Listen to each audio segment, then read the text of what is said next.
সকল বন্ধুকে আমার আন্তরিক শুভেচ্ছা ও ভালোবাসা। আজ আমি আপনাদের জন্য নিয়ে এসেছি একটি অসাধারণ সুস্বাদু ও ঐতিহ্যবাহী মিষ্টি কলার পাটিসাপটা পিঠা। শীতের পিঠাকেও হার মানিয়ে দেবে এই পিঠাগুলো। তার জন্য আমি অনেকগুলো কলা নিয়েছি। কলাগুলো এভাবে খোসা ছাড়িয়ে ব্লেন্ডার জারে দিয়ে সুন্দর করে আমি মিহি করে নিলাম। একদম মিহি করে নিয়েছি। এরপরে আমি সামান্য একটু লবণ দিয়ে দেব। লবণে মিষ্টিটা আরও বেশি হবে। আমি কিন্তু এখানে কম মিষ্টি ব্যবহার করব। অল্প সামান্য একটু লাল চিনি ব্যবহার করলাম। আমি সামান্য পরিমাণ লাল চিনি ব্যবহার করলাম কারণ কলাটা অনেক মিষ্টি, আর সামান্য মিষ্টি দিলে মিষ্টির পরিমাণটা ঠিক থাকবে। বেশি মিষ্টি খাওয়া যাবে না, তাই কলাটার ভিতর চিনিটা যাতে গলে যায় তাই হাত দিয়ে আমি একটু মেখে নিয়েছি।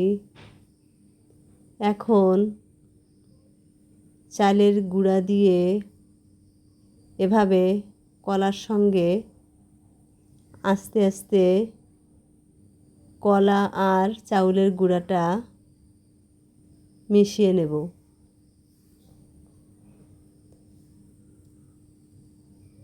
আপনারা দেখতে থাকুন কিভাবে আমি নূতন ধরনের এই পিঠাটা তৈরি করেছি। পুরা ময়ানটা আমার তৈরি হয়ে গিয়েছে। কলা আর চালের গুঁড়ার এখন আমি কিছুটা দুধ মিশিয়ে দেব। দুধটা আমি একটু গাঢ় করেই রেখেছি, তাতে পিঠার স্বাদটা আরও বেশি ভালো লাগবে, বেশি মজার হবে। তাই আর কি দুধটা দিয়ে আর একটু সময় আমি মিশিয়ে নেব। দুধটা আমি গরম করে রেখেছি, গরম করে হালকা ঠান্ডা করে নিয়েছি।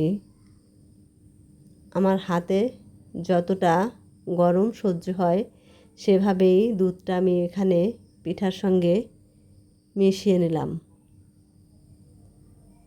দেখুন গোলাটা আমি কেমন তৈরি করেছি। খুব গাঢ়ও না, আবার খুব পাতলাও না।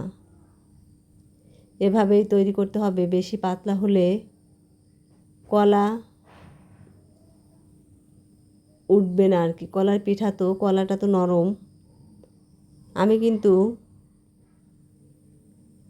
ফ্রাই প্যান গরম করে তেল ব্রাশ করে নিয়েছি, আর এভাবে সব দিকে পিঠাটা ঘুরিয়ে ঘুরিয়ে পাতলা করে নিলাম। একটু পাতলা করেই নিয়েছি, তাতে করে পিঠাটা একদম শক্ত শক্ত মুচমুচের মতো হবে আর বেশি ভালো লাগবে। আপনাদের যদি নরম খেতে ইচ্ছা করে তাহলে আপনারা সাদা করেও নিতে পারেন। আমি একটু শক্ত পছন্দ করি, তাই একটু লাল করেই পিঠাটা আমি তৈরি করে নিলাম। এভাবে একে একে করে অনেকগুলো পিঠাই আমি তৈরি করব, কারণ পিঠা তৈরি করছি আর গরম গরম আমরা খেয়ে নিচ্ছি। এত মজার হয়েছে পিঠাটা। আমি কিন্তু এখানে কোনো পুর ব্যবহার করিনি। পুর দিলে বেশি মিষ্টি হয়ে যাবে, তাই আমি ব্যবহার করলাম না। আপনাদের যদি পুর দিয়ে খেতে ইচ্ছা করে আপনারা এর ভিতর সুজির পুর অথবা নারকেলের পুরও দিতে পারেন, তাতে কোনো অসুবিধা হবে না। সবটুকুন দেখলে বুঝতে পারবেন যে একটা পিঠাও কিন্তু আমার ভেঙে যায়নি। সমস্ত পিঠাগুলোই আমি সুন্দর করে তৈরি করে নিয়েছি। কালারটা কেমন হয়েছে দেখুন, আর পিঠাগুলো কেমন করে উঠে যাচ্ছে। এভাবে কলার পিঠা যে স্বাদ, কলাটা পুরা অরিজিনাল কলার স্বাদটা আপনারা পেতে পারেন যদি এভাবে কলার পিঠা তৈরি করে খান। আমি কিন্তু কলার বড়া পিঠে তৈরি করতে চেয়েছিলাম, কিন্তু এতটা তেল খাওয়া সঠিক হবে না আমার কাছে মনে হলো।